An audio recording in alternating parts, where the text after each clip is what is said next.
Fake smile, fake smile. Yeah, we're live. We got another exciting event for you guys today. This one is how to reverse fatty liver and type 2 diabetes at the same time. Super important topics here. One of my favorite topics of all time. Literally, I did not know 10 years ago that one of my favorite things to be talking about would be diabetes and fatty liver. Who knew? Things are evolving very quickly around here. It's amazing. But it's a fascinating subject, and I'm really excited to see that this is a record-breaking webinar in many ways already, because there were 3,348 people that registered for this webinar, which is a large number of people, and we're expecting there to be at least 1,000 people on tonight's webinar. And I think there's a lot of interest in this topic. Absolutely, there's a lot of interest, and we're going to give you some great information. We have a special offer, so make sure to stay all the way through. And we also want to know who we're speaking with. So as you're coming in the room, there's a poll. You can tell us what form of diabetes you're living with. Maybe you're not living with diabetes. Write in the chat box. Let us know where you're coming from. So I'm coming from Santa Monica. Cyrus is in Costa Rica. And we want to know where you're coming from. Absolutely. So we got Deborah from Long Island, Emily, hi from Virginia, Laura from Lehigh Valley, Pennsylvania. Whoa, this is coming in quickly. I can't read this fast. Anya from San Diego. I think we got some Canadas here. I like to see, there we go, Australia. Melbourne, Australia. I saw that. Mexico, Austin. Can you read this fast, Robbie? I see. It's a good challenge. I saw Vegas coming in there. Loma Linda. That's amazing. Wow. Blue zone there. I still think we should do a webinar where we just do nothing but read where people are from the entire time. I think it'd be a fun one. It'd be so much fun. I mean, people are coming from all over the place. Bay Area, Phoenix, London, Ohio, all over the place. All over the place. Okay, so let's take a look at this poll right now, because I'm always interested to see who's in the room. So 45% of you have type 2 diabetes. 20% of you don't have diabetes. 20% of you have pre-diabetes. And then about 3% of you have type 1 diabetes. So that's kind of what I would expect, actually. I'm always surprised at the number of people who do show up to our webinars, which is fantastic. But if you combine pre-diabetes and type 2, that's representing about, call it 65% of the audience today. So that's very interesting to see. I like that. Absolutely. All right. We got people writing in. Let's see here. Canada. Another one from Canada. Another one from Atlanta. Perth, Australia. Christina is coming from Perth. Wow. Yeah, Australia. Amazing. It's great. Well, is there anybody from Iceland in the audience here? Just curious. Iceland's a cool place. Yeah, if you're from Iceland, let us know. Yeah, and even if you're not from Iceland, you can just pretend like you are and still write it in the chat box. That might be kind of fun. Nobody will know the difference if you're telling the truth or not. Absolutely not. Ooh, we got Stella from London. This is cool. Okay, so just so you guys, webinar is going on. If you have questions, then there's someone from Sweden. Mary from Sweden. That might be the farthest. Alice from Iceland. Alice, I believe you. I completely believe you. This is terrific. And John, Ireland, any good to you? Yeah, sure. Ireland, we love Ireland. This is great. Okay, nice work. We got Iceland in the house. Okay, so as I was saying, if you guys have any questions during the webinar that pop up into your head as you're listening to something, feel free to just go to the chat box and type it in. We have a team of people who are going to be reading through the questions that you put into the chat box.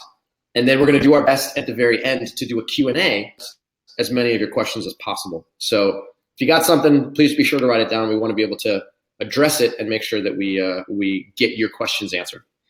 Absolutely. No question about it. So should we just go ahead and get this started, Cyrus?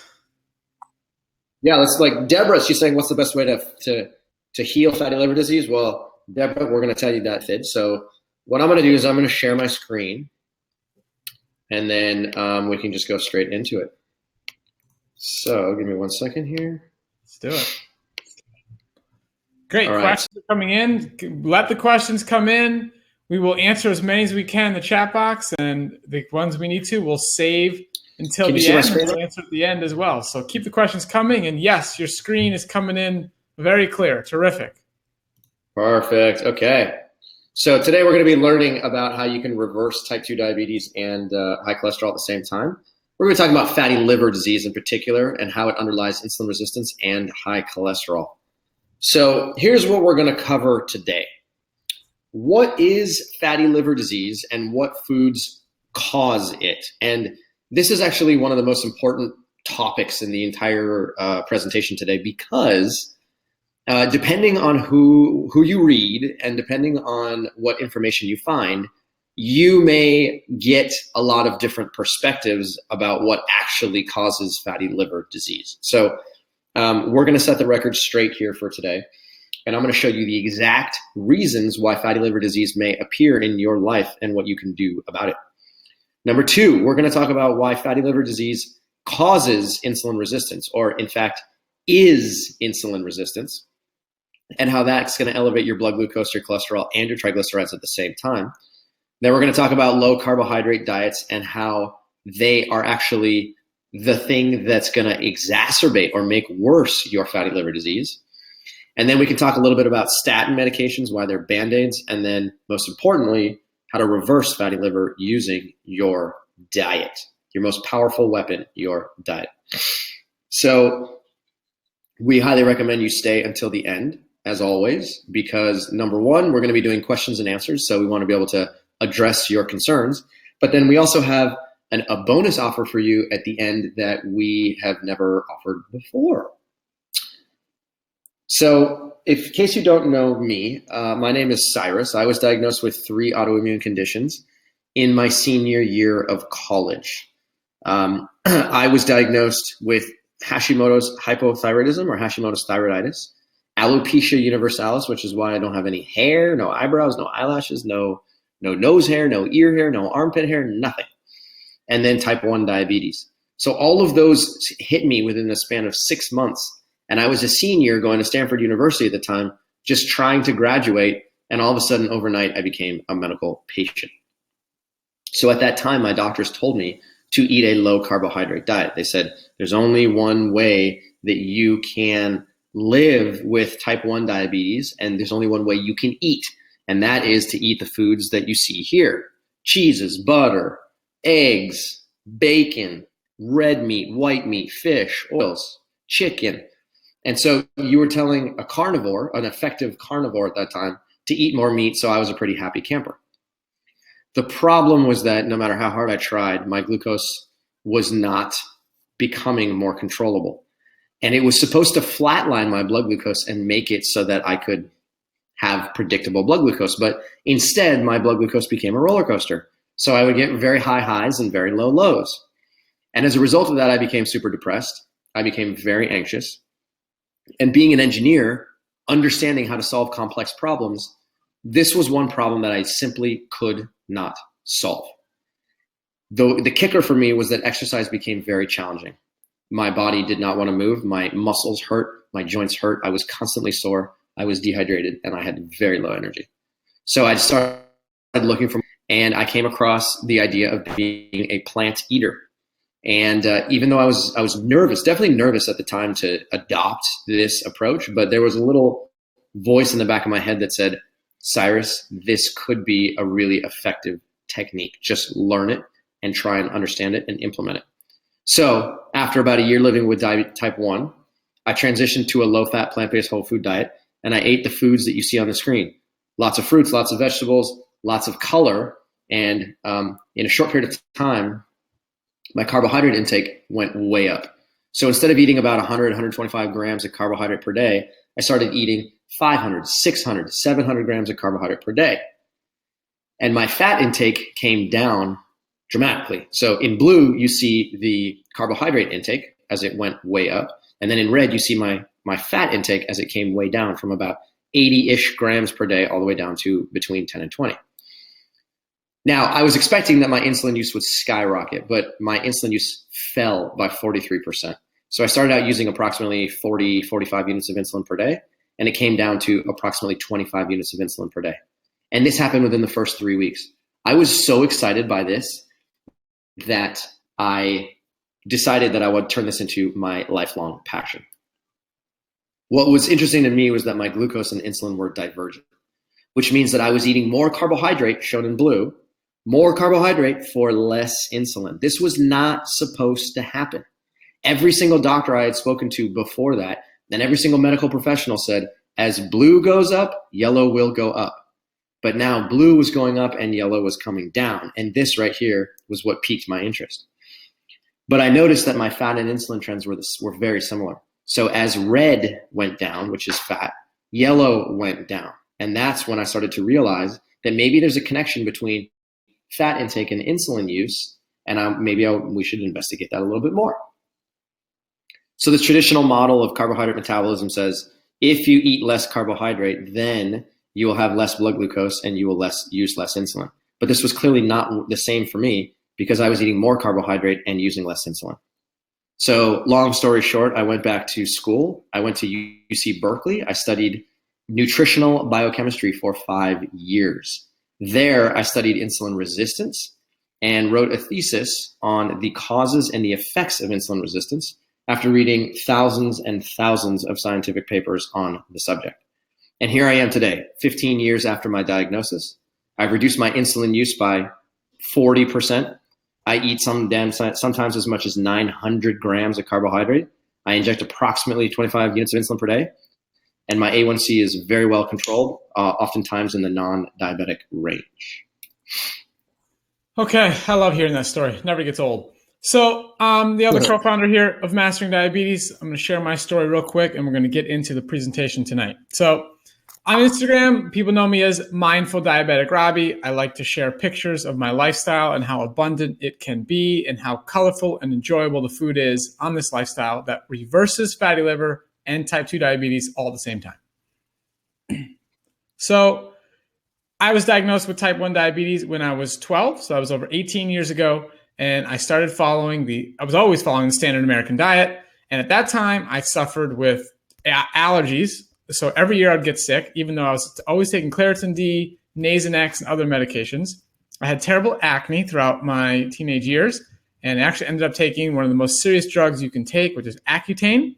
And I had plantar fasciitis. So as a competitive tennis player, this was very frustrating. And I wore these big blue boots at night, which was not fun. And so I eventually started learning about different options. What can I do to improve my health? And at one point, I tried the Weston A. Price Foundation, which is a low carbohydrate diet. And I was told I had to limit my fruit. I was getting most of my calories from grass-fed beef, raw milk. I was having oils. And that was the type of diet that I was eating. I didn't feel better. So I kept on searching.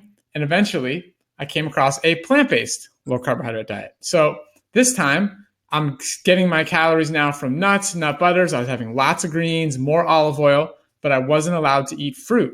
And the biggest problem I had here was low energy. And I was on campus at the University of Florida at this time. And there were several situations where I almost blacked out. So at this point, I've put all this effort into trying these new diets, trying to improve my health, trying to feel well.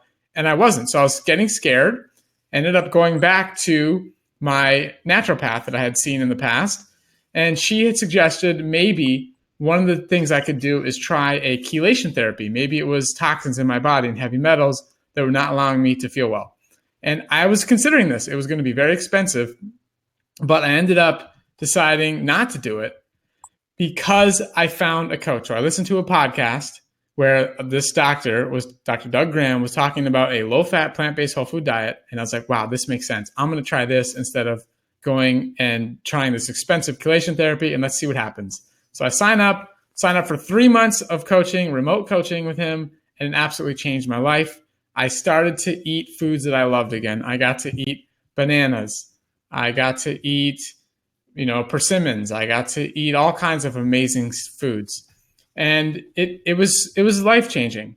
So I think we lost the slides here, but I'll continue telling my story here. So I started following this diet, and I I get to my insulin sensitivity. So the same thing we saw on Cyrus's presentation there, where he was showing how his insulin sensitivity was improving. He's eating all these carbohydrates and not needing more insulin, actually needing less. So for me, I had the same experience where I get to eat all these carbohydrates, and my ratio, the amount of insulin I take for the grams of carbohydrate I was eating, was just sensational. It was incredible. So not only do I get those benefits for diabetes health, but I also got the benefits of no longer needing to take allergy medications. So that was amazing. My plantar fasciitis that magically went away, and my skin cleared up, which was amazing. So I get all these benefits. I'm feeling amazing. I'm loving life and just living the highest quality life possible, living with type 1 diabetes. So over these years, my A1C has ranged between 5.7, 6.6%, which is terrific for people living with type 1. I'm active every day, and I'm heart attack proof. So it's amazing. And now we're going to get into the presentation here and understand why you can sit down and eat a plate of figs and actually reverse fatty liver and type 2 diabetes all at the same time.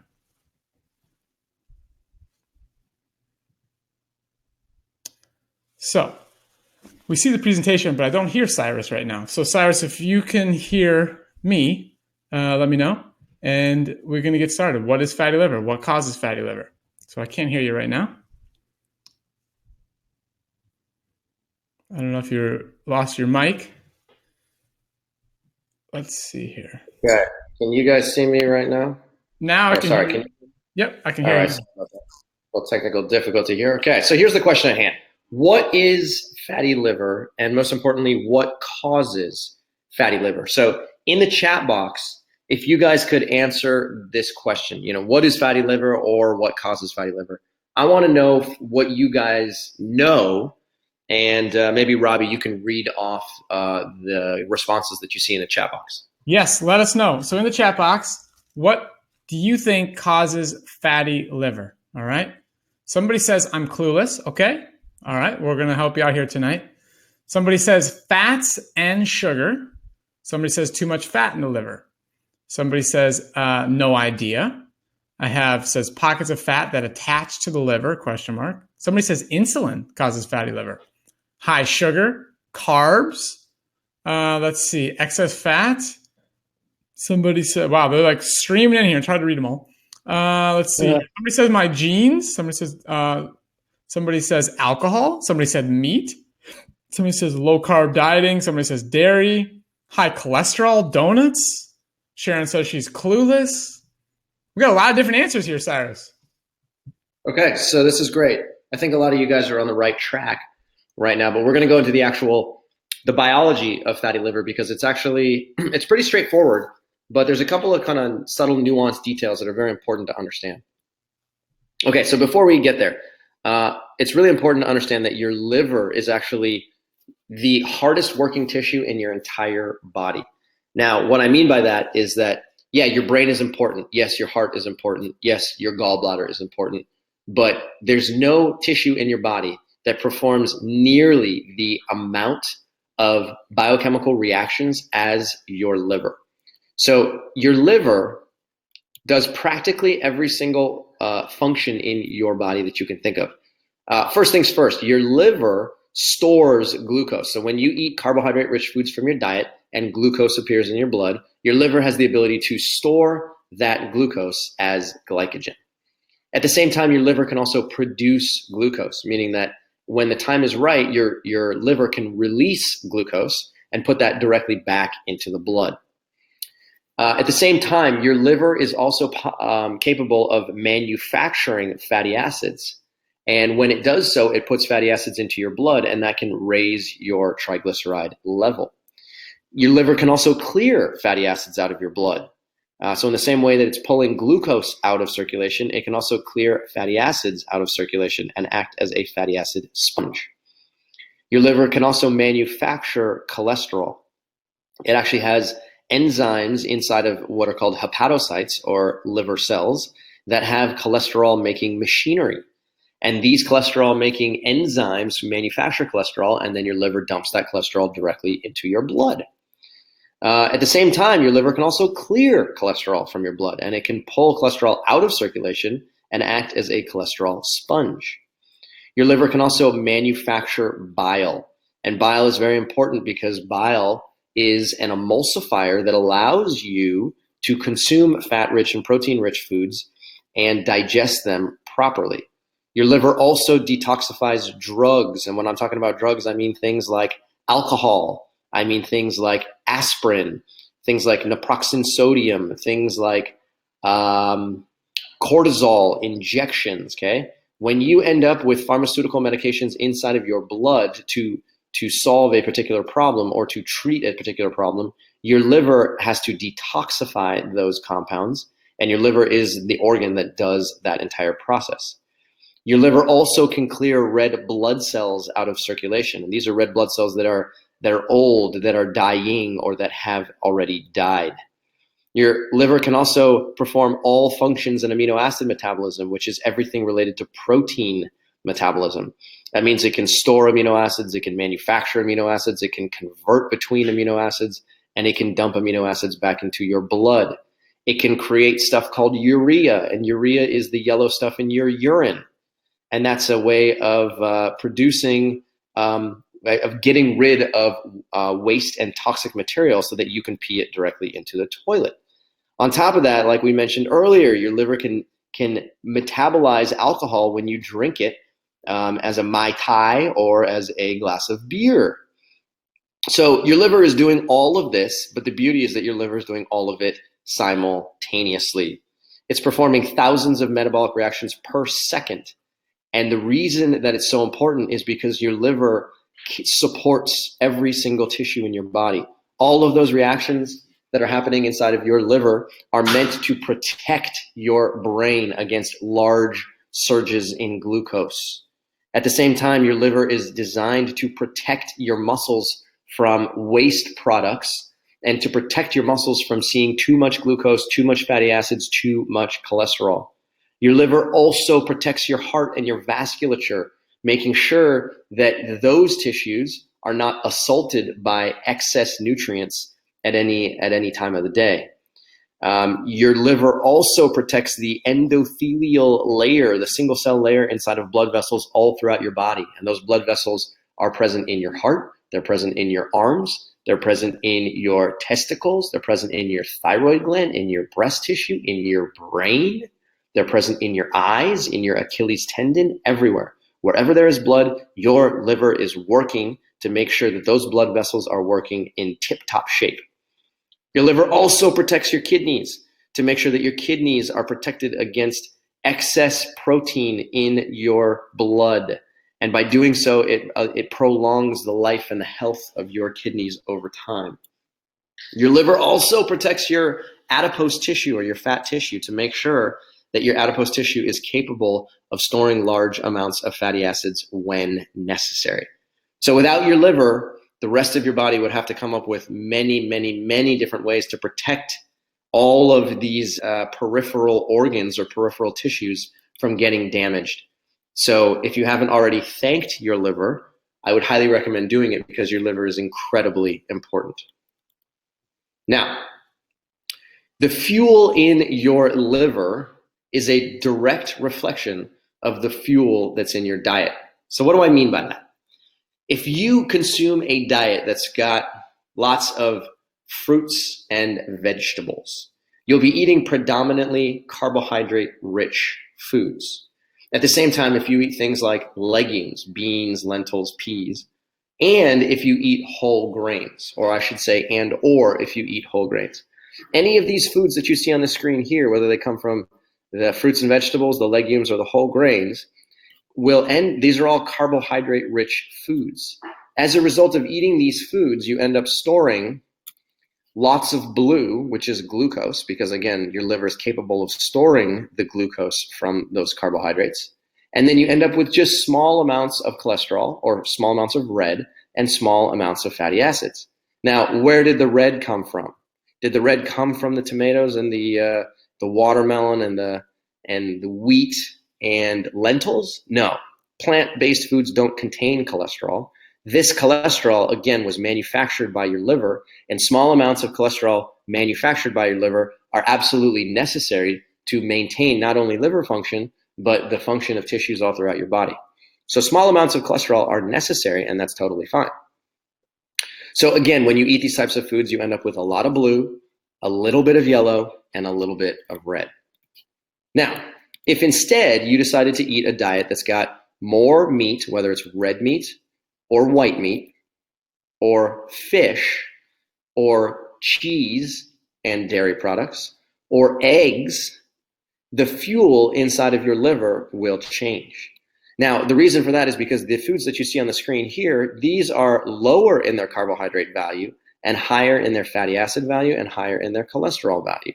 So as a result of having more yellow and more red in your diet, you end up with more yellow and more red in your liver. So the blue that you see here comes from tiny, tiny, tiny bits of carbohydrate energy that are either in here or from inside of your liver. Your liver is capable of manufacturing carbohydrates or glucose, and it does so when necessary. So again, you eat a diet that's higher in these animal-based foods, you end up with more yellow, more red, and small amounts of blue. Now, when it comes to fatty liver disease, there's multiple stages. The first stage of fatty liver disease is called fatty liver. And what fatty liver is when there's deposits of fat that accumulate inside of your liver that lead to what's called liver enlargement, or a liver that has grown in size.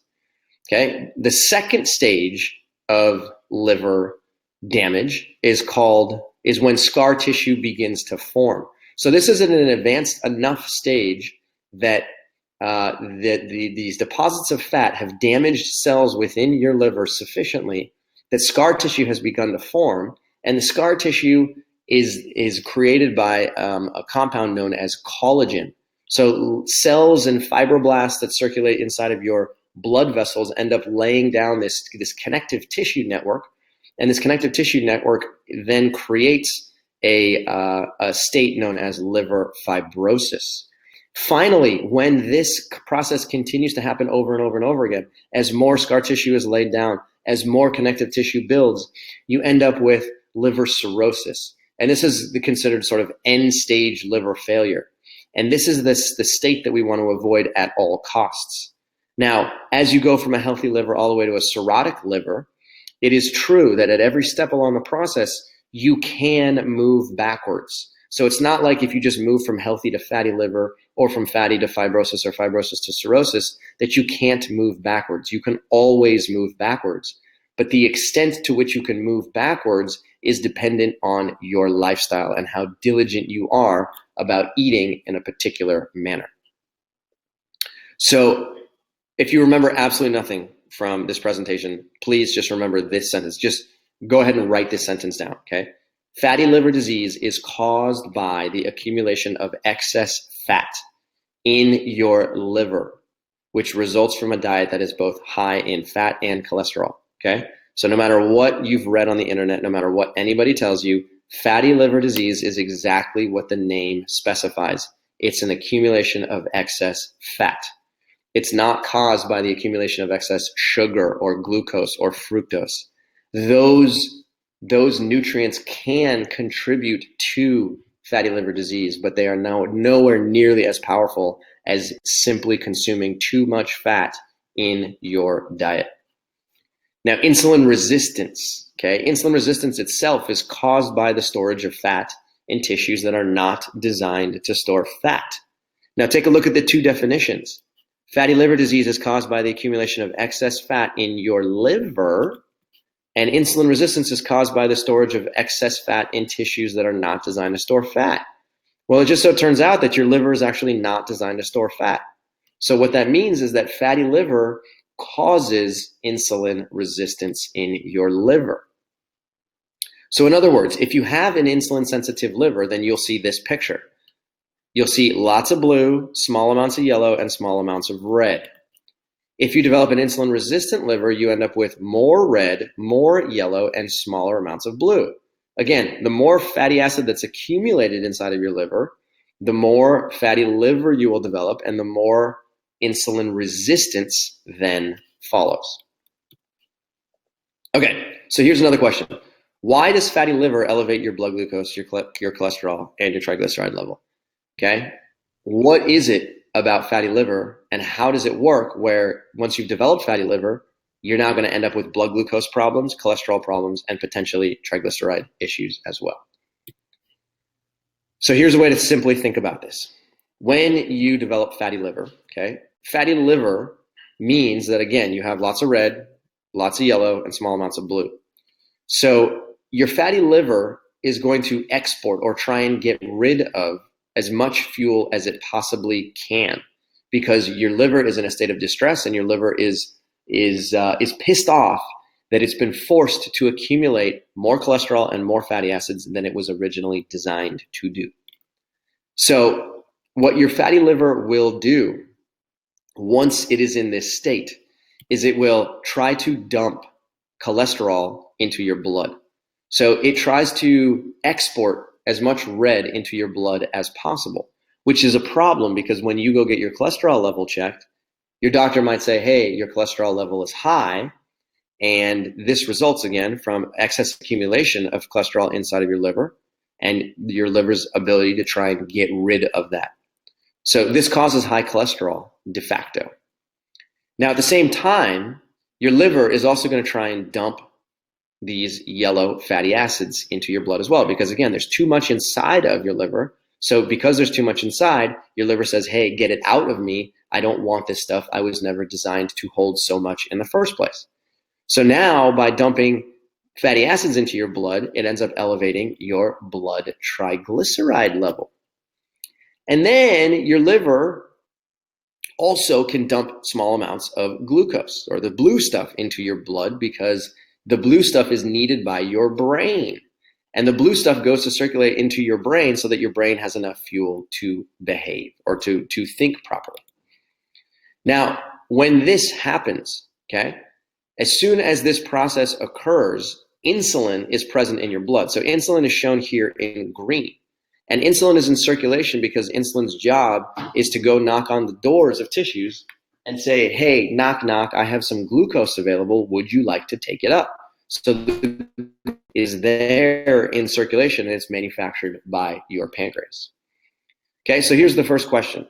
Why is glucose export a problem? Okay, when your liver exports glucose into your blood, you can end up with any one of these symptoms. Number one, your fasting glucose can go up. Number two, your post-meal glucose can go up. Number three, your blood glucose variability can go up, meaning that you might have more of a roller coaster like blood glucose, similar to what I had when I first developed a low carbohydrate philosophy. And then finally, last but not least, you can increase both your fasting and your post-meal insulin concentrations, because as there's more blue inside of your bloodstream, more green is necessary. So your liver is constantly dumping glucose into your blood. It's its job. It's there to, again, feed your brain and make sure that your brain has enough fuel at all times. The problem is that when you develop fatty liver, the amount of blue, the amount of glucose manufacturing and glucose export goes up and up and up to a point where now you're secreting excess glucose in your blood, the problem. Now you might ask a simple question, well, how come my blood glucose is elevated, right? And the reason is because your liver is suffering from fatty acid overload, not because your liver is suffering from glucose overload. Okay, again, glucose overload is not the problem. It's fatty acid overload that results in glucose being exported into the blood at an advanced rate. Now, when it comes to cholesterol, when your liver exports excess cholesterol, it can end up in any one of these problems, which is an increase in VLDL production. You can end up with more LDL or high levels of LDL, which for one risk for heart disease. Of all the indicators, your LDL concentration is the most important risk factor for heart disease. You can end up with accumulated arterial plaque that can then set the stage for hypertension. And as a result of having any one of symptoms, your doctor may say, oh, now I need to put you on a statin medication so that we can lower your cholesterol. And the unwanted side effect of having too much cholesterol in your blood is that it increases your risk for what's called all-cause mortality, which is premature death from any cause. So in other words, when you develop fatty liver, you end up exporting a lot of cholesterol in your blood, and this ends up increasing your risk for death from any cause. So this is very, very, very important to understand. So you might ask a simple question, well, how come my doctor's always pushing me to be on a statin medication? And the reason is because your liver is suffering from cholesterol overload. Too much red to begin with causes a very serious problem. Now, when it comes to fatty acids, when your liver dumps excess fatty acids into your blood, you end up with these problems. Number one, you can end up with too much triglyceride in your blood. Number two, you can end up with accumulated arterial plaque. And this is the cholesterol deposits on the inside of arteries all throughout your body. You can increase your risk for hypertension or high blood pressure because those arteries become atherosclerotic. You can also increase your risk for any form of cardiovascular disease, including Alzheimer's disease in your brain. You can also increase your risk for all-cause mortality through the exact same mechanism that I described earlier. Okay? The more triglyceride there is in your blood, the higher your risk for cardiovascular disease and all of its subcategories, and the higher your risk for all-cause mortality, which is premature death from any cause. So all of these are problems. Now you might ask a simple question. You say, well, how come my triglyceride level is elevated? And the answer is because your liver is suffering from fatty acid overload.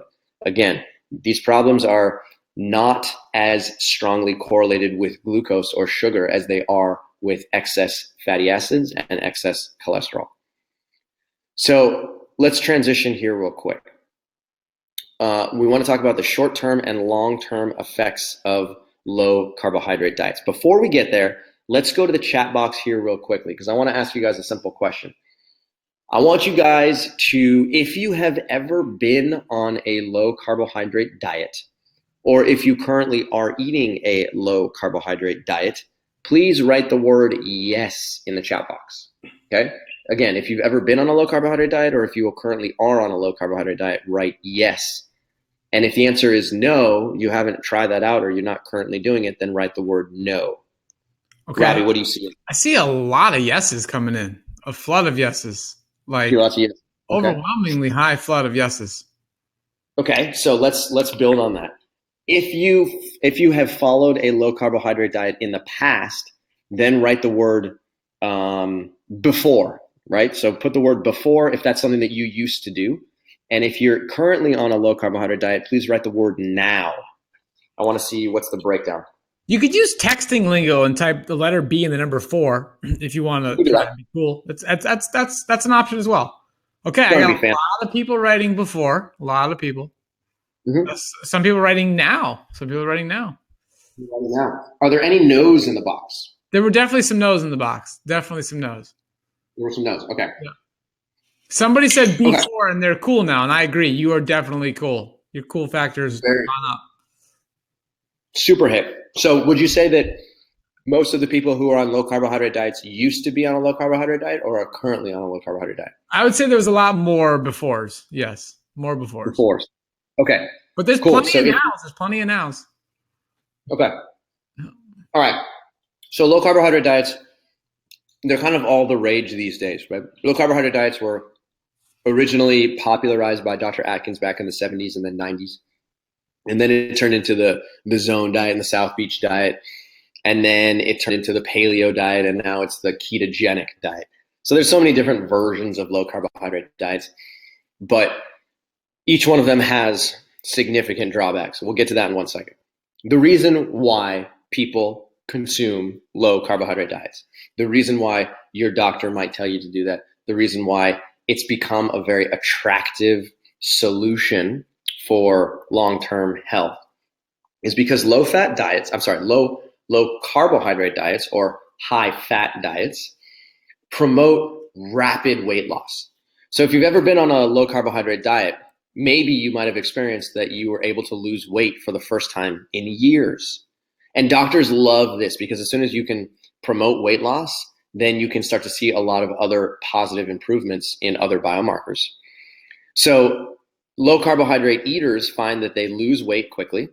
And as a result of that, they end up reducing their blood glucose variability. They end up reducing their hemoglobin A1C. And then they end up potentially reducing their total amount of insulin that they need if they were injecting insulin.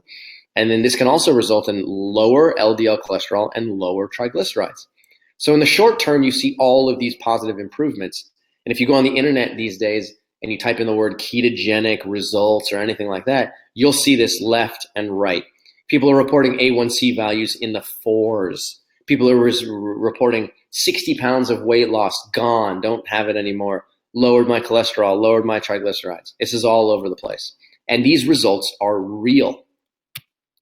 The problem is that in the short term, you may get those results. But in the long term, low carbohydrate diets can be a complete metabolic disaster. And the reason is because low carbohydrate diets increase your risk for everything cardiovascular, such as hypertension, high LDL cholesterol, high triglycerides, or a high risk for hardened blood vessels or atherosclerosis. At the same time, low carbohydrate diets increase the amount of insulin resistance inside of your liver significantly, as well as in your muscle. You can end up with fatty liver, the subject of today's webinar. At the same time, when you eat a low carbohydrate diet, it actually increases your risk for the development of cancer. Okay, cancer is an inflammatory condition. And when you have excess inflammation, you can increase your risk for cancer, for kidney failure, and for total body inflammation. At the same time, low carbohydrate diets can cause weight gain in the long term, an inability to lose weight, low energy, impaired digestion, intense food cravings, and intense gastrointestinal problems. So this is the problem. This is the long-term scenario. The short term is weight loss, reduced A1C, reduced LDL, and reduced reduced blood pressure. But in the long term, a completely different picture emerges. Most importantly is the one right here in red in the middle, which is fatty liver. So eating a low carbohydrate diet may drop your blood glucose, but in the long term, you're going to end up developing fatty liver, and then fatty liver becomes a more important problem than diabetes was in the first place. Okay, oftentimes people will come to a low carbohydrate diet to solve any number of problems, and then they'll end up developing all of these ancillary issues. And as soon as they do that, now these problems become more important than the problem they were trying to solve in the first place. Now that is an issue. So statin medications are what doctors prescribe for those with high cholesterol. And statin medications turned out to be Band-Aid treatments. And they're actually very dangerous in the long term. So let's go into detail about that. Okay, many papers have been written about the safety of statins. Are they safe to use now? Are they safe to use in the long term? And if you read the research like I do, because I'm a super nerd and because this stuff is fun for me, what you'll find is that when people who use statin medications end up with a laundry list of side effects, including things like hemorrhagic stroke, which is literally a deadly form of stroke. Peripheral neuropathy, this is nerve tingling, lightning bolts in your legs and in your arms. This is very uncomfortable. Cognitive impairment, this means inability to think properly. This can result in Parkinson's disease. This can result in Alzheimer's disease. Any kind of cognitive decline that impairs your brain is a huge problem. This can increase, statins by themselves can increase your risk for cancer, especially breast cancer. And in men, prolonged statin medication can cause erectile dysfunction. Okay, I highlighted just a couple of the ones that I thought were important, but again, there's a whole collection of side effects that I didn't even talk about. Now, if you take a look at the meta-analyses are basically papers that analyze other papers. What you'll find is that when you look at the overview of papers that have been written about statin medications, that statins actually increase your risk for type 2 diabetes by almost 10%. So think about that for a second. You develop fatty liver by eating a diet that makes you insulin resistant. You then take a statin medication, which then increases your risk for diabetes. So it doesn't make any sense at all, right? there's a huge problem here, because if you're taking a medication to solve one problem, but it's creating another problem, now you're in a huge pickle. Again, a different meta-analysis has shown a very similar thing, which is that increasing statin medication actually increases your risk for type 2 diabetes by 12%. Okay, so one paper found 9%, another one found 12%. Let's average them. Let's call it about 10%. Okay, if you increase your risk for development of diabetes simply by taking a statin medication, that's a huge, huge problem that may not manifest itself today, but over the course of the next 2 to 5 to 10 to 20 years, it's going to become a much bigger issue. So here's the question for you today. I want to talk about solutions, because that's what we do here at Mastering Diabetes. How can you reverse fatty liver using your diet? In the chat box, give us your ideas. Do you think it's possible to reverse fatty liver? And if so, what do you think it's going to take? That's exactly right. We are about solutions here at Mastering Diabetes. Let us know in the chat box, what do you know about this? Maybe some of you have an idea. Maybe some of you just don't know and want to have a question mark. Somebody says eat less fat. I like that. Somebody says whole food plant-based diet. Somebody says no oils, fruits and veggies, low fat plant-based diet. Somebody says yes, you can. I like that. I like that. Okay, good. This is very good. Somebody said putting in some exercise, whole food plant-based diet. Somebody said amla. Okay, good. Somebody says a vegan diet. Somebody says no dairy and exercise. Somebody says eat carbs, but eat good ones. Okay, I'm liking this conversation we have going on here. Love this. That's great. Beautiful. Well, let's get into it. Let's talk about this. Somebody says educate yourself. So guys in the chat box that said low-fat, plant-based, whole food diet, you nailed it, okay? So we want to explain to you exactly what that is, the nuances, and how it works, okay?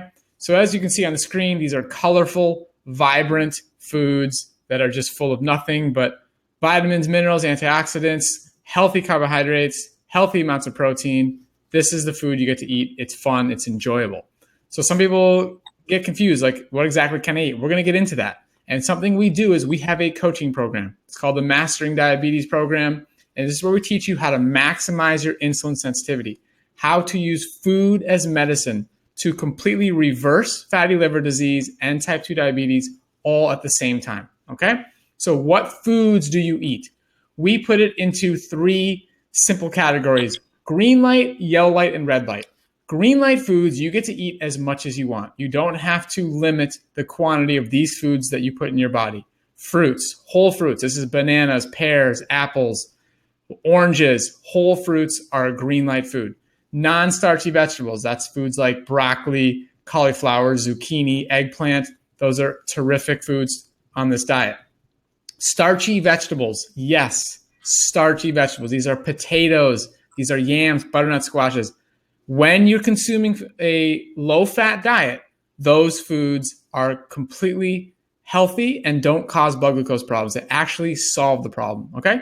Beans, lentils, and peas, big part of the program. That's something that the longest-lived people on the planet ate a lot of, aka the blue zones. Those are on the program. Green leafy vegetables, okay? Lots of greens. Those are things like lettuce, Swiss chard, arugula. Very important.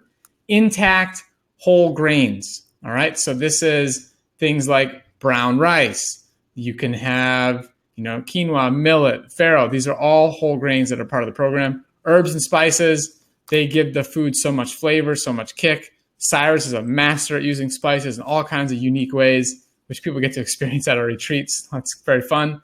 And these are all the green light foods. You can eat as much as you want of these foods, all right? Now, the yellow light category. There's some foods here that they could still be part of the program, but you have to be careful. Can't have too much of these. You can't just sit down and eat a whole pile of nuts and think that you're going to reverse fatty liver and reverse type 2 diabetes. It's not going to work.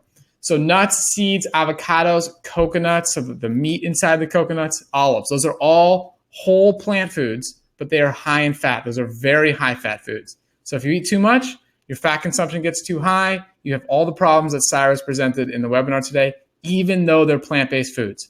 Okay, pastas and breads. So these are more processed foods. You can have brown rice pasta, you'll see that at the grocery store. That's good, that's okay, but it's still best to have the intact whole grain, which is just brown rice. Same thing with beans. There's bean pastas these days. Those are good. They can be part of your program, but we'd rather have you eat the whole food. Breads is another example.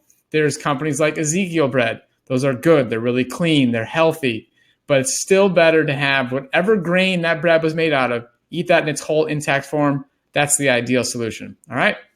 Now the red light foods. These are foods you want to completely avoid. Very problematic. Dairy products, eggs, red and white meat, fish and shellfish, oils of any kind. Doesn't matter. We're talking olive oil, sesame seed oil, avocado oil. It doesn't matter. Oil is the most refined food on the planet. It's the most processed food on the planet. It's the most calorie dense food on the planet. Very small amounts of oil go a long ways in causing problems in your health, okay? Refined sugars, obviously those are no good. Pastries and bread, that's just a bunch of, fats and sugar and salt. It's no good. So those are out. All right? So it's very simple to understand. And you can do this, and the food is delicious. Look at these pictures. We have some fruit bowls here. We have a stew in the upper right corner. You can make burgers out of these ingredients. You can have this cornmeal in the upper left. These salads are amazing. You have a soup in the lower left there. Vibrant, healthy, satisfying comfort foods. Like, you feel satisfied on this program, all while reversing fatty liver and type 2 diabetes at the same time. We got more fruit here. We are very fruit friendly here at Mastering Diabetes, something that people are so scared of eating when they're living with diabetes or they've been diagnosed with fatty liver. Their doctor, the people have scared them away from fruit. And we are here to reassure you that that is not the problem. Just like Cyrus explained, it's the bystander. It's the fat that's the problem. So lots of fruit on our program. Okay, so a couple of months ago, we held a webinar about this insane superfood that can completely transform your diabetes health from the inside out. Now, I want to go into a little bit of detail about what we talked about in that webinar, because in addition to a low-fat, plant-based whole food diet like Robbie just described, there is a magical wonder berry known as amla that very few people know anything about. And this stuff is unbelievably powerful. So as you can see on the screen here, amla is it's called Indian gooseberries, and they're these berries that are incredibly sour, and they're about the size of a grape, and they got this really vibrant green color. They grow all over the place in India, wild, and here in the United States, it's really hard to get your hands on this stuff. Now, the reason why amla is important in the first place is because amla is the single most powerful the single most powerful cholesterol-reducing food on the planet. The human beings have never discovered another single food that's as effective at lowering cholesterol as is amla. So there's been studies after study after study that shows that over the course of as little as 21 days, you can take people's cholesterol levels, their LDL cholesterol levels from the elevated range, which is greater than 100, and you can drop it relatively quickly, and you can drop it substantially. So you can get like a 30% reduction within the first 3 weeks. Now, at the same time, LDL or HDL cholesterol, your good cholesterol, within the same 21-day period can go from being approximately in the mid 40s to high 40s, all the way up into the 50s, 60s, 70s, and 80s.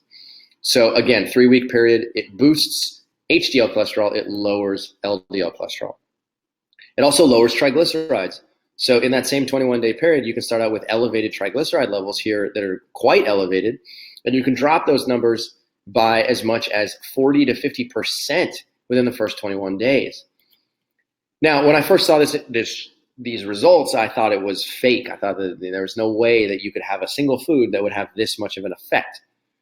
But there's actually a whole wealth of papers here in which investigators have actually directly compared amla versus statin medications, because like I talked about earlier, statins are ridden with side effects. And if you can compare how well amla performs versus statin medication, and it does well, then you have a story. So in this one particular paper, they took 60 people who are hyperlipidemic, or people who have high blood cholesterol, and they split them into 2 groups. So out of the 60 patients, They treated 40 of them with the Umla capsule, which is 500 milligrams in total. And then they took the other 20 patients and gave them simvastatin. So I'm not exactly sure why they didn't split this 30-30, but for the purposes here, there's 40 people on Umla and 20 people on simvastatin. And they followed them for 42 days or 6 weeks. Now here's what happened.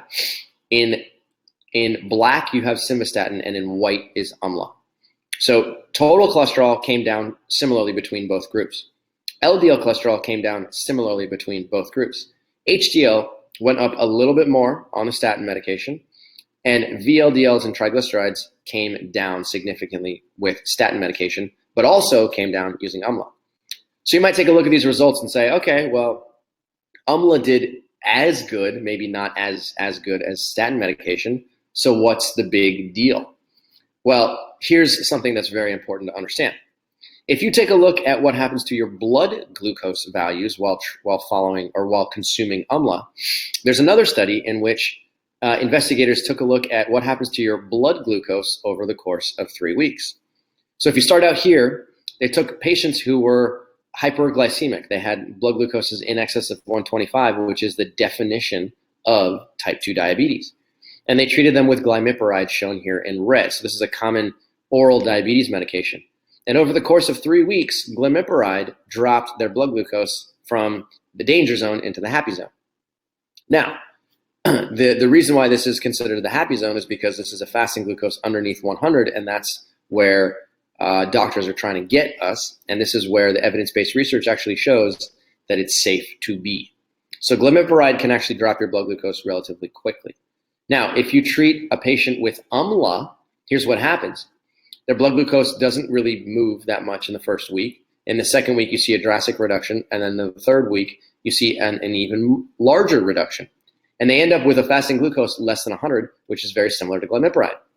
If you treat patients with 2 grams of Umla, you get an even stronger effect. Okay? Blood glucose happens to come down quicker, and it ends up at about the same point. And then finally, if you treat patients with 3 grams of Umla per day, it does better than glimepiride. It's a faster decrease, and it stays lower. So here, clearly, 3 grams of Umla is the winner. It's more effective than either 1 or 2, and it's more effective than glimepiride. Now, Umla has been shown over and over and over again in paid study after study after study to be very effective at reducing your cholesterol, very effective at reducing your triglycerides, and very effective at reducing your blood glucose.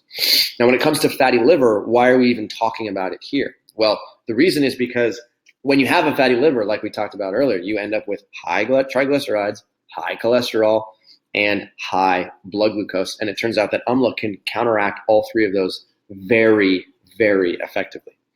So when it comes to reversing fatty liver, the most important things that you can do is, number 1, be very consistent in your habits. So what that means is that if you're going to eat a low-fat, plant-based, whole food diet, don't do it 4 days out of the week and then have a cheat day.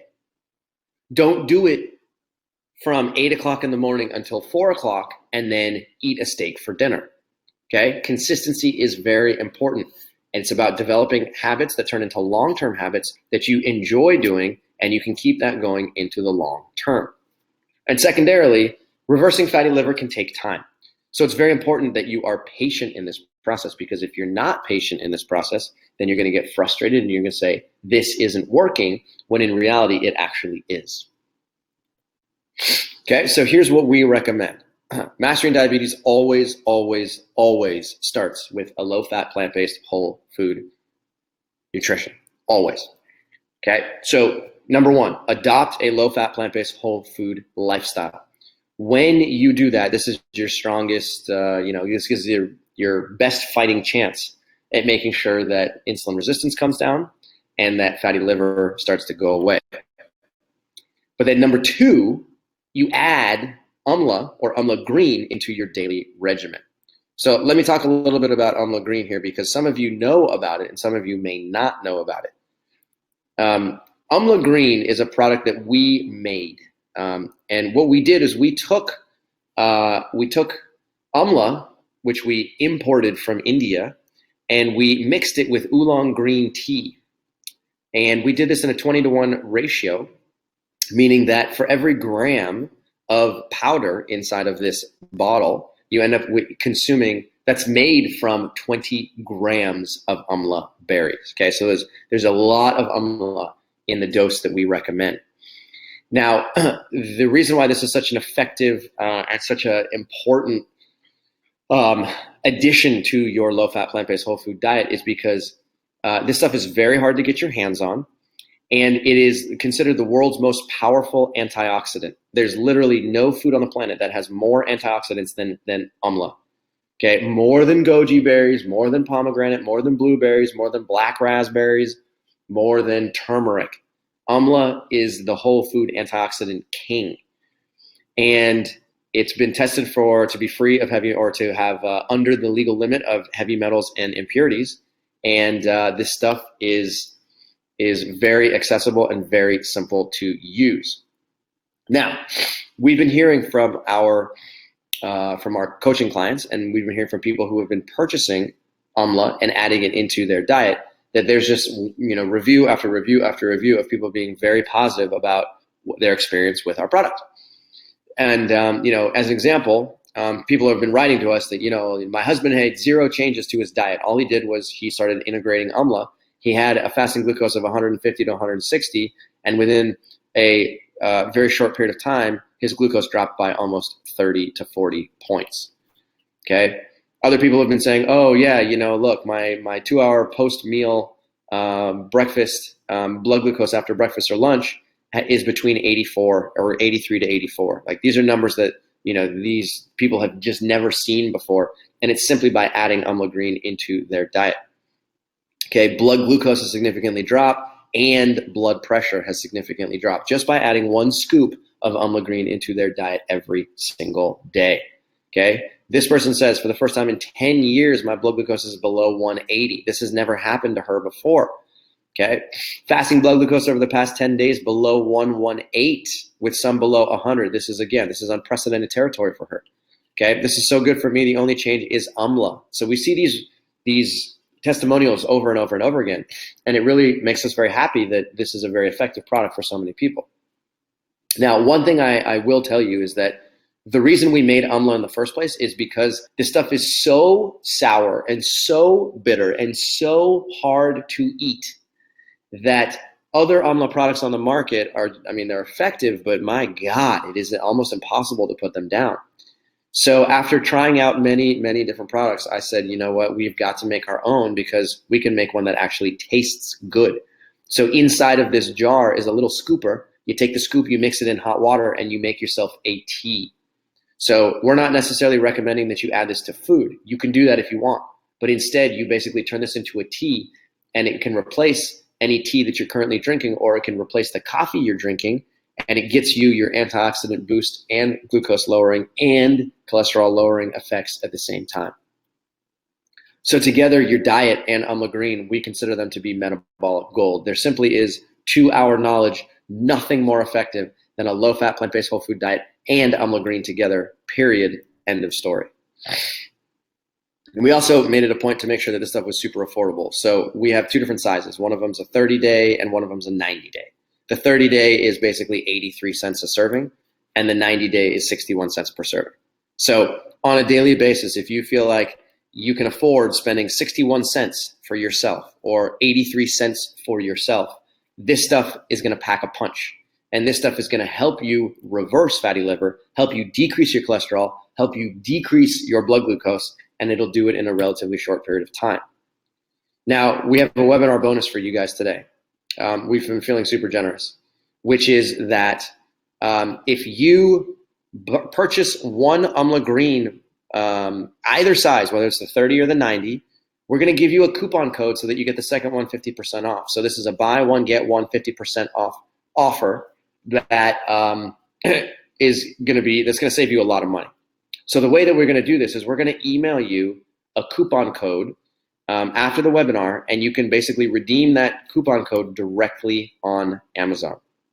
So after this webinar is over, go check your email, and we're going to send you a unique coupon code that is different than every other coupon code in existence. Okay, this coupon code is just for you. So you can take this coupon code, you can click on the link in the email, and you can go directly to Amazon. If you feel like you want to put Amla Green into your diet, we highly, highly, highly recommend it. This stuff tastes great, it's very effective, and you can save 50% off of your second bottle. Yeah. It's incredibly effective, and this is a really good savings here. So make sure when you do add the product to your cart, you want to make sure to add 2. So you add 2 to your cart, and then the code in your email is going to give you the discount. So we're going to each person, you get a unique code that can only be used once. So you're going to have to check your email. And because you guys are on this webinar, we talked about our coaching program. We're also going to give you the opportunity to get 2 weeks of small group coaching for free with us. So you'll see that option on your screen, and you can click the button. You join our year of coaching. You can get the 2 weeks of small group coaching. Small group coaching is where we get on a small video conference, about 10 to 15 people on the call with a coach, and we work with you and figure out exactly what's going on, what are you struggling with, and how can you overcome that. So you get 2 of those sessions for free. It's $125 value, and you get that for signing up for a year of our coaching program. So you can click that link, and you can go and learn all about our coaching program. And if you have any questions about that, you can ask in the chat box. We want to see you guys reverse fatty liver. We have seen, I'm thinking of one particular testimonial. I don't know if this person wants to stay anonymous, but like literally came in our program and just completely reversed fatty liver off their type 2 diabetes medications because they followed this program. They do the diet, they use the Amla, and boom, it's gone. We want nothing but all of you guys to see that exact same benefit. And now that you're here with us, you get a special offer on both of these 2 solutions. So we'd love to have you take advantage of it. Absolutely. You know, when we first made Amla Green, there was a little part of my brain which was saying, you know what, I'm not really sure if it's going to work, because it almost looked like the research was too good to be true. But we created this product, and we started marketing it to people who were interested in using it as an alternative to statin medication or an alternative to glucose lowering medication. And the results are so good, it's almost like it looks unreal. You know, people are constantly writing to us saying, you know, not only does it taste great, not only is it replacing my coffee, but I feel more energy, and my glucose has come down by 30 points. My cholesterol has come down by, 60 points. We love seeing that. Absolutely love seeing that. So if now's the right time for you and you feel like fatty liver is something you truly want to reverse, this is something that's really, really effective. Of course, in addition to a low-fat, plant-based whole food diet. Absolutely. So we had some questions come in. I know we've had Tara and Kylie answering a lot of the questions in the chat box, but we want to answer a few. So we'll go ahead and do that. Does that sound good, Cyrus? Yeah, let's do it. I'm going to turn my... Okay, so we're going to turn our camera on so you guys can see us. And we're going to answer some questions here. So the first question is, when I eat fruit, my blood sugar goes high. What am I doing wrong? Okay, so the number one thing is to lower the fat intake in your diet. That's step one. So the question you would want to ask yourself is, how much fat am I eating? That's what you want to know. You want to objectively figure that out. We recommend no more than 30 grams of total fat per day, or no more than 15% of total calories coming from fat. So the best way to find that out is use nutrition software. There's all kinds of nutrition software out there. We use Chronometer. Neutrino is another great option, but it doesn't matter. Just put it into the nutrition software and you will see your total fat intake. That's the biggest problem. It's not the fruit that's the problem, okay? It's the fact that there's too much fat inside those cells, insulin's not working properly. So prove to yourself that you're following a low-fat diet, put that data into software, and take it from there. All right. Okay. Here's another question, Mike. It says, my doctor, Guy, asked this question. It says, my doctor has prescribed a high-fat diet to combat my type 2 diabetes diagnosis. Does that sound right? So many doctors do this. And again, doctors are not bad people. We love doctors. I have 5 doctors in my family. What's the reason why doctors prescribe high-fat diets is because they're focused on short-term benefits. Everything is about short term. Can you lose weight in the next 3 months? Can I drop your cholesterol in the next 3 months? Can I drop your blood pressure in the next 3 months? If the answer to these questions are yes, then do it. Okay, so again, a low carbohydrate diet can get you to that place 3 months from now. I don't know if you personally, Guy, have been on a low carbohydrate diet before, but one of the first things that people report back is they say, oh yeah, I'm not as hungry anymore. I'm not eating as much food. Oh, and look, by the way, I lost 35 pounds over the last 2 months, right? And so it's very important to understand that the short-term benefits are important, but they're going to be outweighed by long-term consequences. And the long-term consequences are fatty liver, insulin resistance, increased risk for cancer, increased risk for hypertension, increased risk for Alzheimer's disease, increased risk for high cholesterol, and increased risk for coronary artery disease. If you don't want any of those things, then I highly recommend not following a low carbohydrate diet, because the research shows it over and over and over again, and you're slapping yourself across the face, but you just don't feel it for the next 10 years. Absolutely. Okay. So one question that's been asked quite frequently, Cyrus, is how do you know if you have fatty liver? How do you know if it has been improved or reversed? Want to answer that? Okay, very good. So to know if you have fatty liver, there's many different ways to diagnose fatty liver. You can take a look on a blood test, and you can take a look at your cholesterol values. What is your LDL value? What is your triglyceride value? And what is your total cholesterol? If those are elevated, that is an indicator that you may have fatty liver. In addition to that, if your fasting glucose is high, that is an indicator that you may have fatty liver. Okay? If your fasting insulin is high, that is an indicator that you may have fatty liver. So all those are indirect indicators. Some doctors will actually image your liver. They'll do an ultrasound on your liver, and they'll find out that there's actually fat deposits. It literally looks on an ultrasound as though there are like little, it's almost like little bubbles, like little boils all over your liver. And when you see that on an ultrasound, that right there is relatively conclusive proof that you do have some fatty acids that have accumulated inside of your liver that are causing the problem. On top of that, you can also look at your liver enzymes, what are called AST and ALT.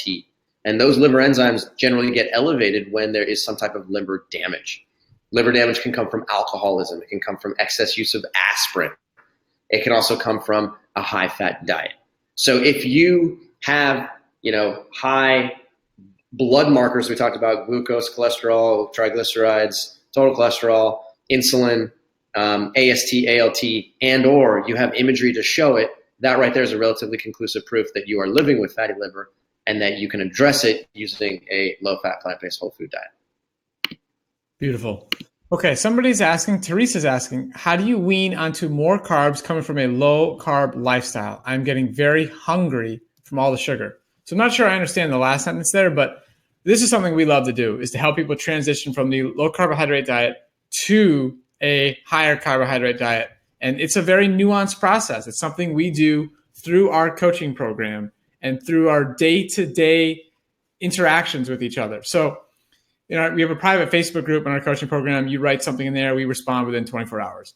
And some people may need to include more non-starchy vegetables, more greens, more beans in that transition process. So we usually do it one meal at a time for people. So you just change your breakfast. Once you've mastered that, then you go on to lunch and you go on to dinner. And sometimes, in some cases, somebody might have such a fatty liver, such a serious condition that we need to bump things up a little bit. And your body just can't, as far as your blood glucose management, you're not able to tolerate that food you're eating at lunch and dinner that might not be on program. But it's always a personalized solution. So we're seeing what results you're getting, what challenges you're running into, and then we're going to make adjustments. And we have a decision tree lesson in our online course, which empowers you to see how to make these changes and what foods, what combinations are giving you the optimal result that you're looking for. It can completely be handled. And again, it's very nuanced. So, we'd love to help you. But the bottom line is the number one thing that you're going to do to be able to get through the transition period is increasing bean consumption and adding more vegetables. Those are non-starchy vegetables and greens to meals. That's going to get you through that process where your body is having a hard time, because you're so insulin resistant, having a hard time metabolizing the sugars, the glucose in the foods you're eating. So that's the short answer. Long answer is we'd love to work with you on a day-to-day process to help you get through that. Mm-hmm. Very good, very good, very good. Anu asked a question, says, I still don't get how a high-fat diet can give short-term low numbers, but short-term reductions in LDL and triglycerides. Anu, the answer to the question, I understand it can be confusing. The reason why why low carbohydrate diets often work in the short term is because practically every biomarker is mediated through weight loss.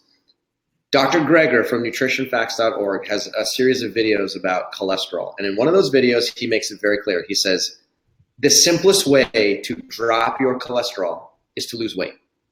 If you simply lose weight, you will decrease your blood cholesterol, period, end of story. Okay? It doesn't matter if you're 100 pounds overweight, if you're 20 pounds overweight. If you lose 5 pounds, 10 pounds, 15 pounds, your cholesterol level will come down. So if you're eating a diet that suppresses your appetite, and as a result of that, you eat less food, you then become calorie restricted. As a result of being calorie restricted, you then lose weight. As a result of losing weight, your cholesterol can come down, your blood glucose can come down, your insulin can come down. So all of these positive metabolic adaptations occur as a secondary effect to weight loss. So what we're suggesting is that, yeah, you can lose weight on a low carbohydrate diet here and now, and you can improve those biomarkers. But 20 years down the road, 5 years down the road, completely different scenario. You're going to increase your risk for chronic disease. And I don't know you personally, but personally, I don't want your risk for all-cause mortality to go up. I just don't want it. So what we're suggesting is that a low-fat, plant-based whole food diet does the exact same thing in the short term, but not the same thing in the long term. In the short term, you can lose weight, drop your blood glucose variability, drop your blood pressure, reduce your cholesterol levels. And in the long term, whether we fast forward a year from now or 15 years from now, you still get the same reduction in blood glucose, reduction in total cholesterol, triglycerides, LDL, body weight. It's a completely different scenario. So a low-fat, plant-based whole food diet drops your disease risk in the short and long term. A low carbohydrate diet drops, it gives you this sort of phantom reduction in the short term that then turns into a metabolic liability in the long term. So I hope that makes sense. We have some questions coming in about how much AMLA is necessary to get the results we're talking about, Cyrus. Okay, so I showed in that one slide that in the evidence-based research, 3 grams of AMLA per day, which is the equivalent of I think it's like a quarter of a berry or something. I mean, it's just like a tiny amount. It's like almost minuscule. 3 grams per day was enough to elicit a significant reduction in blood glucose and a significant reduction in cholesterol. AMLA Green, we formulated it such that there's a scooper inside the bottle. You open the bottle and there's a little scooper inside. You take the scooper and you put 1 scoop into a glass of hot water, and that's all you need. That 1 scoop has 4 grams of AMLA. Okay, so it's just a little bit more than what you've seen in the research. And 1 scoop is enough to get you what's called a therapeutic dose and a physiologically relevant dose that's able to actually reduce your cholesterol and your blood glucose right here and into the long term. So in short, you don't need much. You just need a tiny little scoop. You put it in a glass of water and you're set. Okay, we have somebody said they were concerned about the omega-3 to 6 ratio. And I can just tell you, and the bottom line is, when you eat a low-fat, plant-based whole food diet, again, whole foods that have not been processed, that are designed by nature, when you eat those foods, the ratio is exactly what you want it to be, okay? It's like 1-to-1, 2-to-1. It's in that range. We had a long talk about this with Rick Dina in our summit that we just completed, and you get all the fat you need, okay? There's really no concern. I don't know if you want to add anything to that, Cyrus, but you do not need to be concerned about your essential fatty acids when following this diet. If you want an insurance policy, you can add chia seeds. You can add ground flaxseed. It is not to be worried about. Our culture, if you look around, you go in the doctor's office, we are not suffering on a fat deficiency. That's not the problem, okay? I can assure you that. Absolutely. Yeah. So what Dr. Rick Dino talks about in that interview is he says, a lot of people are fixated on increasing their omega-3 intake, but what they don't realize is that on a low-fat, plant-based whole food diet, you actually decrease your omega-6 intake as well. So it's important to drop your omega-6, and it's important to find an appropriate ratio of omega-6 to omega-3, like Robbie mentioned, 1-to-1, 2-to-1, 3-to-1. That's what has been shown to be most consistent with longevity. The standard American diet has like a 15-to-1 ratio or a 10-to-1 ratio because not only is there a small amount of omega-3, but there's just too much omega-6. Mm-hmm. Okay, and omega-6 comes from a lot of refined foods. So what we're trying to do is take this picture and turn it into this picture. So that's what a low-fat, plant-based whole food diet does. Okay, it drops your omega-6 and it gives you just a little bit more omega-3. And this ratio right here of 2-to-1, 3-to-1, that's optimal. That's what you're looking for. Perfect. Can you reverse fatty liver disease with just diet and exercise? Yeah, sure, you can. There's no question about it. We've seen it in our coaching program time and time and time again. But one of the things I will tell you is that there's two things that are important. Number one, you have to be a robot. You have to be consistent. It's very important to be consistent. And if there's any kind of wavering, and if you're, eating out on the weekends, or if you're, not necessarily following a truly low-fat, plant-based whole food lifestyle in the long term, it's going to take a longer time. Number two, it's very important to be patient. Okay, don't expect that your fatty liver is going to reverse itself in 2 months. It's just too short a period of time. We've seen a lot of people take 6 months to a year because fatty liver is a progressive disease that occurs over the course of time. So as long as you're consistent and as long as you're patient, I can give you my very, very high confidence that you can reverse fatty liver, and you can do a really darn good job of it. But both of those need to be true.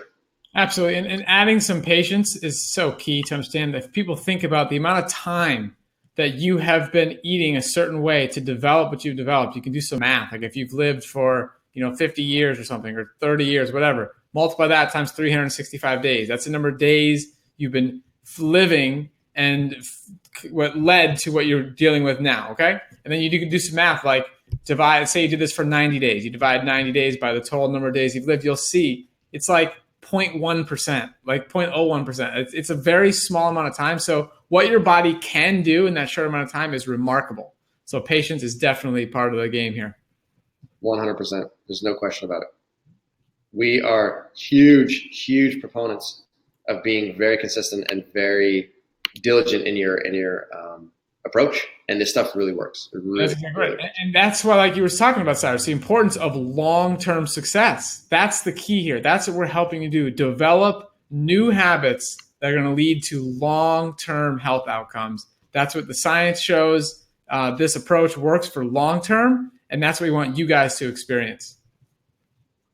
100%. 100%. So here's a question. Camille says, with a low-fat, plant-based whole food diet, my triglycerides went way up within the first month, but then the second month they have gone way down. My HDL has gone up a bit. Questions: does this shift my triglycerides affect my LDL since it has gone up quite a bit? Okay, so let's make some sense of this whole process. Oftentimes, people with fatty liver will experience elevated triglycerides by eating a low-fat, plant-based whole food diet. So how could that possibly be? Cyrus, that doesn't make any sense. You told me that if I eat low-fat, plant-based whole foods, that my cholesterol would go down and my triglycerides would go down. So why is it that when I follow your recommendations, my cholesterol goes down, but my triglycerides go up? Now, part of the reason why that happens is because your liver, when it's in that state of stress, when it's accumulated too much fat, your liver can become a warehouse, or it can become a fatty acid manufacturing facility. And the way that it'll do it is if you eat, fruits and potatoes and foods that are generally a little bit higher glycemic, the glucose from those foods ends up going to your liver. It says, knock, knock, can I come inside? Your liver says, sure, come inside. So the glucose comes inside. And then the liver is basically like, well, look, we got more glucose. Awesome. And it takes the glucose and it rearranges the glucose and it performs a whole bunch of biochemistry with it. and it manufactures a fatty acid. And then it says, haha, I turned you into a fatty acid. And then it throws that fatty acid back into your blood. And that fatty acid raises your triglyceride value. So does that mean that a low-fat, plant-based whole food diet is bad for you, or that it's leading you the wrong direction? No, it doesn't. It simply means that if your triglyceride level went up, that you would probably benefit from eating a diet that has less high glycemic foods. So if you simply reduce the amount of fruits that you're eating and reduce the amount of starches that you're eating, and you eat things that are more green leafy vegetables, more tomatoes, more cucumbers, more beans, more lentils, foods like that that are lower in their glycemic index, your triglyceride level will come down. And as a result of that, that's going to help you improve your blood biomarkers, and it's going to prevent against this spike in triglyceride levels that can be kind of a pain in the butt. Okay, we have a question about elaborating between good and bad cholesterol. Oh yeah, this is easy. Okay, so Pamela asked this question: What is the difference between good and bad? So think about it this way: there's two different types of cholesterol in your blood. There's HDL and LDL. Okay, HDL is the hero. Okay, H for hero. LDL is the, what's a word for loser? No. Well, we don't know. The Luddite. I don't know. Okay. So what LDL does is LDL is a cholesterol delivery mechanism. LDL means I have cholesterol inside of me. I'm a little vesicle that's transported in your blood. My job is to take cholesterol and put it inside of your brain, put it inside of your liver, put it inside of, ooh, I see L for lousy. Lousy. Yeah, I thought that was good. That was good. That's very good. Very good. Okay. So we got the hero and we got the lousy cholesterol. Great. So the lousy cholesterol basically goes through your blood and it delivers cholesterol. Here's some for your brain. Here's some for your adipose tissue. Here's some for your gallbladder. And again, that's required. It's necessary because these tissues need it. But when there's too much, then there's too much delivery. There's too much offloading into tissues. HDL is the exact opposite. The hero is the vacuum cleaner. So the HDL circulates through your blood, and it's like it's scanning at all times, and it's like too much cholesterol, and so it goes into your liver and it pulls it out, and then it goes into your muscle and it pulls it out, and then it goes into your adipose tissue, pulls it out, it goes into your gallbladder and pulls it out, and your HDL is basically doing the exact opposite as LDL, and it's pulling it. It's doing what's called reverse cholesterol transport, and it pulls it back into itself, and then it takes that. And it goes right back to the liver and it goes, hey, knock, knock, look what I found. And your liver's like, oh, well, what did you find? It says, look at all this cholesterol. And it gives it back to the liver and the liver goes, great, now I got to do something else with it. Okay? So the lousy cholesterol is a delivery mechanism. The hero cholesterol is a vacuum cleaner. And the two of them are constantly balancing each other. The more LDL, the more HDL. The more LDL you have, the more HDL you need.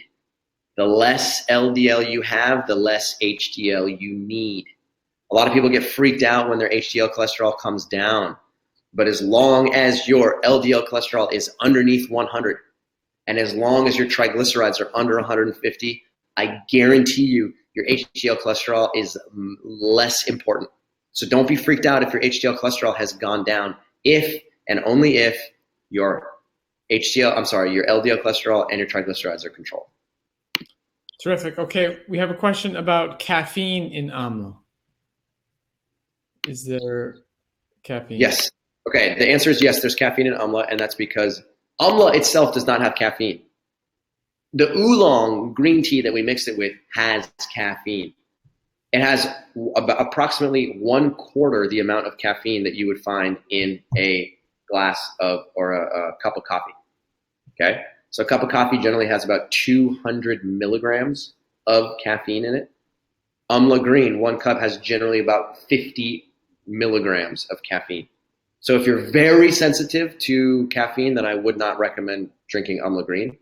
We're developing a decaf version as we speak. And that decaf version is going to hopefully be out sometime in the next couple of, maybe the next month or so. But if small amounts of caffeine are okay for you, then Amla Green is going to be something that can totally transform your cholesterol metabolism from the inside out. Absolutely, no question about it. And all the testimonials we've seen from the people who have purchased the product, reviewed it on Amazon, people in our coaching program have used this product and gotten amazing results. So we'd expect nothing but the same to happen for you. So we are going to email you guys your special link. So it's a link for each person. You get a separate link per email, and it can only be used once. And this is how you can save on your second bottle. So buy one, get one, 50% off. That's what we're going to do here. And if you want to join our coaching program, we have a special offer tonight for those on the webinar. You get 2 weeks of small group coaching for free if you sign up for our yearly coaching program. So that link is in the lower right corner. I know Tara and Kylie have pasted it, so we'd love to come and we'd love to have you come and join us in the coaching program. We'd love to work with you. Anything you'd like to add, Cyrus? I was going to say, thank you so much for showing up here today, guys. Hopefully we answered a lot of your questions. It looks like there's a total of, 712 of you guys that are still hanging around, which is great. I love it. I love it. Let me just say this one thing. If you are serious about reversing insulin resistance, if you are serious about reversing fatty liver, there is nothing on this planet that is more powerful than low-fat, plant-based, whole food nutrition and Amla Green together. I am always looking for new information. I am always looking for new methods, but I can tell you with 100% sincerity and 100% confidence that over the course of 15 years studying biochemistry, learning about the molecular mechanisms underlying diabetes, and living with type 1 diabetes, that there is simply nothing more powerful that I've ever seen before, nothing more powerful that human beings have really come across. So if you're sort of considering, oh, maybe I'm going to do a ketogenic diet or a low carbohydrate diet, trust me when I say that low fat, plant-based, whole food nutrition and having something like Amla Green in your back pocket is so powerful that it really, really, really does work. There's no question. There's just more tools in your tool belt. You know, you start with reversing the insulin resistance, and you have another tool right there with the Amla Green. We're giving you guys all the tools that we know of. So, like Cyrus said, if you're serious and you have just a little bit of willingness, we can help you. So come join us. 100%. Everybody, have a great night. Beautiful. Have a great night, guys. Thank you so much.